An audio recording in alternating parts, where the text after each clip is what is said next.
my memory of it, made correctly or incorrectly, is that it's a Melbourne Theatre Company commission originally. Is that right? Yes, I think I was an affiliate there. Me, Ben Ellis, and Ross Mueller, the terrible threes. And I think all of us were convinced none of the plays were going to get up. And I think also Sapphires by Tony Briggs was being developed at the same time. We were pretty sure that was going to get up. And, As indeed. Yeah. Yes. And actually, what happened was I was up for the Patrick White. I didn't win it. But I think if you were nominated, then you got some time at the STC, some development time. Mm-hmm. And actually, I developed the idea then. At the STC, through Nick Marchand. Nick Marchand's, yes. Blueprints, yes. So I got some time with some actors and Julia Merrick, who ended up directing it, which was lovely a few years later. And they kind of said, write the play that, don't write it for anyone, just write the play you've always wanted to write, which I think can be really exciting or really terrifying, or both. And was it a both for you then? Yeah, and I at the time had quite a few successful comedies under my belt, and I kind of didn't want to write a comedy, and I thought I'm not going to write something and make it kind of palatable by it being funny. And I wrote a single act, So can you let's start, if you can just briefly, because it's got this beautiful kind of cross-time conceit in it. Yeah. Could you just maybe just give us a really brief kind of, this is what the play is kind of about, and how that kind of works into that? Yeah. So initially it was kind of a little bit of a response to 9/11, but quite a long time afterwards, and it was a kind of response to a spate of quite bad plays, I thought, immediately after 9/11, that felt like someone had said, if you're going to be writing a play that's kind of about now, you should be writing a play about 9/11. And I think a lot of playwrights that didn't want to write a play about 9/11 wrote plays about 9/11. And I also saw Berkoff doing a one-man show about it that was like, it was a bit like someone doing an impersonation of Berkoff doing a one-man show about 9/11. Okay. So, and I had a kind of reaction, which was kind of about being the daughter of very political parents. And my parents were both very suspicious about 9/11 and the kind of American reaction to it. So that was kind of one thing that went into my head. And then a few years later, I started thinking about a kind of male and female reaction to that kind of crisis and what that meant, and what it meant for me living in Australia as an English woman, when I think there's a very particular kind of really tough Australian woman who I love, and I'd always kind of wanted to write. And I thought that there was a very unsentimental reaction from some of my friends to 9/11. By that I mean, they were very questioning and suspicious about it as a political act, and the reaction to it and the way it had been covered. And I kind of thought, this is really interesting to me in a way of looking at a male and female response to a disaster, which is about violence. And, you know, I knew people that were watching people jumping out of buildings and kind of weeping, like kind of public hangings. And then I knew people that were like, I don't trust how this is being shot, and the fact that it's having a very particular reaction, which in a way is playing into the Americans' kind of hands. So there was that going on. That little simple thing. Tiny. And then I think I'd always really wanted to write a play about domestic violence and how an intelligent, potentially strong woman might let herself get into a relationship that became violent, and why she might stay. And I think most of my plays are like when two ideas kind of run into each other or collide. And I had a friend, I mean, I really did have a friend, it wasn't me. I did have a friend who was quite a long time ago in quite a violent relationship, and when we all realised, we were all really horrified, because she was a very kind of staunch feminist, strong woman who worked in theatre in London. And I think I realised that exploring a violent relationship and why a woman would stay in a violent relationship, and exploring a relationship during a violent time that had been affected by violence in the sort of outside world, might sit really beautifully together. But I kind of didn't know how to do it. And I suppose in a way, when the two things combined, I realised that I was really interested in what's more violent in a relationship, one where there's physical violence happening, or one where two people have stopped communicating, and where intimacy has been kind of rubbed out, and that can become like an act of violence. So then I decided, because it was long enough after a single act, I decided that it would be really interesting for there to be something blown up, a building to be blown up. And of course, everyone thought it was about 9/11, even though it was really not. And for a couple to witness it and their reaction, and to watch that effect in their intimacy. And then a couple who, in a way, were not even aware of that because their own relationship was so problematic that they weren't even aware of that building. And to watch those two relationships side by side. And then I thought if I let them run along side by side, it would feel really episodic and almost kind of, and I think it was that time when I was like, I don't want to write for TV, I want to write theatre. Yeah. And I realised it would be really interesting to use the building blowing up as the kind of central event. Yeah. And I could do that by playing one relationship straight afterwards and one kind of running towards it.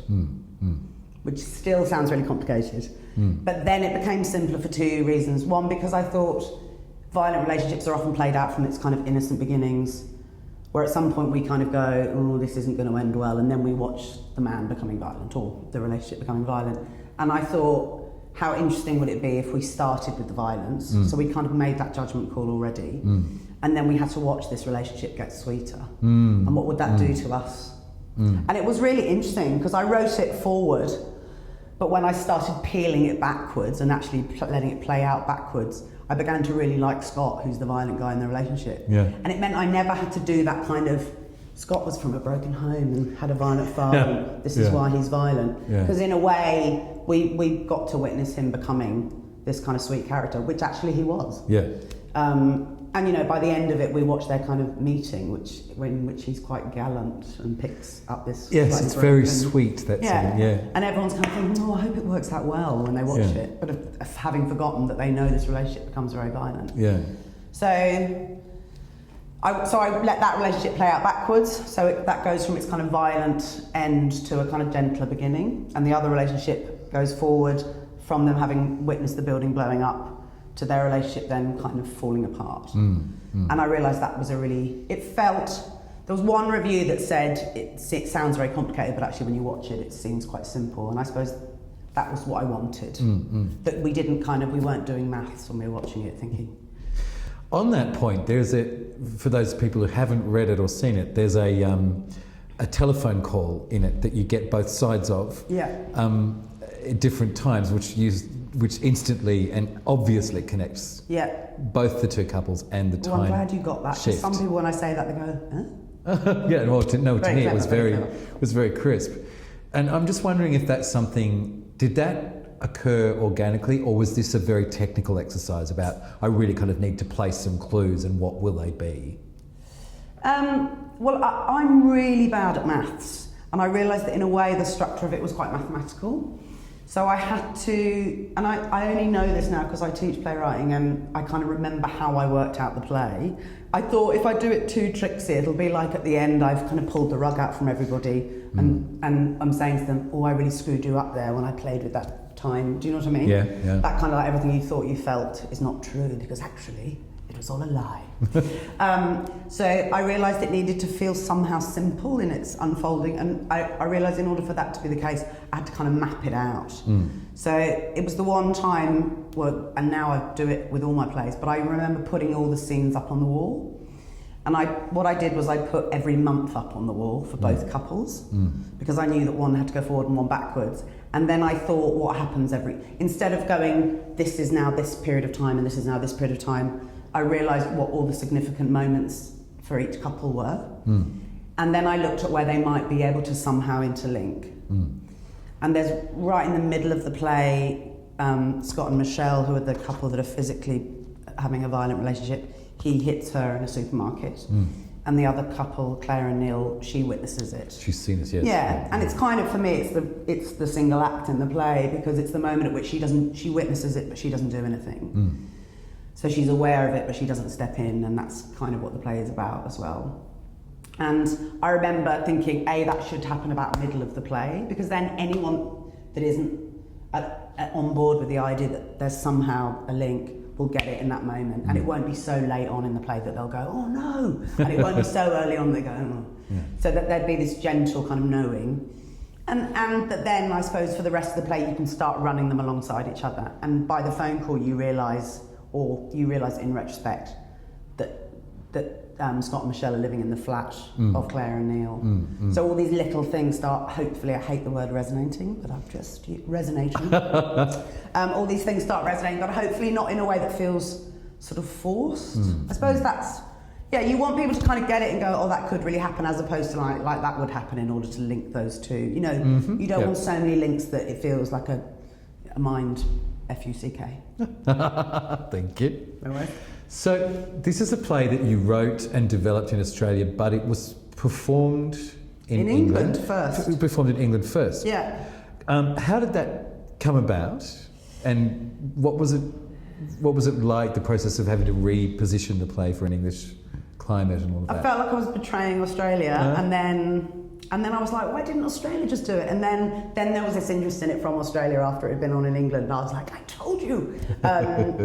So what happened was I wrote it in Australia at the STC, and then Julian Merrick, who directed it eventually, was really interested in it. I think kept doing development reads a bit randomly at things, and trying to get people to come along, or just kind of showing people the play or talking about the play. And then I moved back to England, and I was called into the Hampstead Theatre. And hilariously, I'd applied for a job there as a teacher to teach a playwriting workshop, and I thought they'd called me in for that. And then I met the literary manager, and the artistic director came down to meet me, and I thought, oh, God, that's very nice of them. I'm just doing a workshop on. And by the end of the hour, they said, we'd like to do your play a single act. And they put it on with a play by Dennis Kelly called Osama the Hero. And both me and him were quite kind of rookies then, and Dennis Kelly's now extremely famous. Yes. And it was a beautiful experience, because me and Dennis, it was the same cast, and they played in like 3 nights single act and then 3 nights Osama. And they were plays exploring very similar things. And in a way, his play was bleaker, so it made mine like the slightly lighter one, only in contrast to that. But it was a really great experience. But just before the plays went on, the bombs, the buses were blown The London up. bombing, yeah. So they had to have security on the doors at night. I don't know if they did have to, but they said they had to, because it was like our plays were an attack on something that had just happened. So they suddenly felt very topical. But for me, I had to reset the play. And in a way, it was a real exploration for me of, you know, nothing had been blown up in Australia. The closest thing that happened to us was the Bali bombings, which in a way we adopted as our own tragedy, I felt, in Australia. And I kind of thought, but it wasn't in Australia. And a lot of people, I think, felt in Australia, we're too far away, it's not going to happen here. I think the production was subtler here, and in a way asked more questions, even though the text didn't massively change. And as I was saying to you earlier, seasonally, because it's very set over a year, and because I'd set it out in this very particular way, seasonally we had to reverse it in England, because when it was raining or sunny or hot, not that hot in England, but hottish, we had to kind of reverse all that, which actually made me realise how weather really affects a play. So if a couple of their relationship's falling apart and it's pissing down outside and keeps raining, that's a wonderful kind of weather state for that. But if it becomes boiling hot outside, that's a really different. So that was really interesting, and it made me realise I'd really written it to be set here, and actually it wasn't just about changing the temperature or a few words. Have you written much into the area of violence, and apart from single act? No, not a huge amount. And actually, the last play I just wrote for NIDA was about kind of the end of civilization and belief in God and death, and that felt kind of similar territory. But no, I think a lot of my plays are about relationships and kind of modern intimacy. I'm not really sure, it sounds like a bad band, an 80s band. Kind of how men and women relate and what they really mean when they say certain things. And I think that for me was very much about coming to Australia in my 20s from England and having to translate how men and women did it here, and how I did it here as a woman. Don't know what I mean by did it. I think we can guess. But I think I'm less interested in writing about relationships and sex now. But I suppose the proof will be in the pudding of the next play I write. I found writing about violence the most fascinating thing I've ever written about, and certainly in the context of a relationship and what is an abusive relationship. Because it is, I mean, I think it's really true what you say, that you've got two sort of forms of violent relationship in this play. One is an actual physical violence, the other is a sort of an emotional violence. But the physical one is very arresting, always in the theatre, I think. You know, seeing people get hit, particularly in relationships where they should feel safe, is a very big thing to write about. And did you find that difficult? Well, interestingly, we never see her hit in a single act, but a lot of people, when they recount the play to me, say that scene where he hit her, or so people remember the violence. Yeah. And you know, that's been done before. I didn't invent that, but the idea that we kind of see the aftermath or potentially the conversation that happened before, and in our heads we play the violence out, potentially worse than it ever could, because you don't want the kind of bad EastEnders violence scene, or it's kind of Bill Sykes in Oliver to Me violence.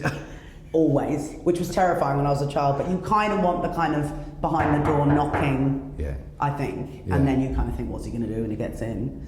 I pulled muscles in my face when I was writing single act, and that's absolutely true, because I found writing Scott and Michelle so painful, and also because I so wanted her to get out, but I'd already plotted it, and I knew if she was going to, she was going to do it at the very end, although that's not definitely the case. I found it very difficult to write, but also very, I kind of, I've just written a play about schizophrenia, and I have a schizophrenic brother, and it was a kind of similar experience for me, in that I didn't want to glorify it or make it kind of titillating. And that's really difficult, because of course you put these moments in where you know the audience will be kind of gripped, like her looking at herself in the bathroom and him standing outside saying, "Let me in." And you have to think, how can I not glorify this or make it kind of titillating in a way that it becomes drama? And writing for me about mental illness has been really similar. How can I kind of honour the truth of it, yet make it entertaining, but it's not a documentary, so I'm choosing particular moments. Are you aware in any way as an artist of your gender, in the sense of it sort of, a lot of people would say a woman writing about domestic violence means one thing politically, a man writing about it means another. I mean, obviously as artists we can't take responsibility for that, but are you aware of that when you write? Is that something that feeds into the kinds of stuff that you write about?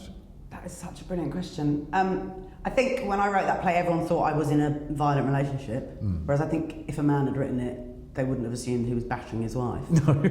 And then writing about it. Yeah. You kind of want to write the play that everyone goes, what a brilliant play, as a woman, not what a brilliant play about.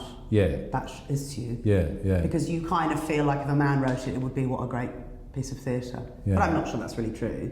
But you kind of don't want to write It's curious though, isn't it? I mean, there's the sort of the fact of it, in terms of the way that you're seen, but there's also what's happening inside, and how, as you say, if you as a woman write a play about domestic violence and half your friends assume that means that you're getting hit at home, then what is that? And you kind of feel like saying, no, I can write a play about it with my imagination. But you also, I can write a play about it because it's an issue I'm really interested in and feel very strongly about without it having happened to me.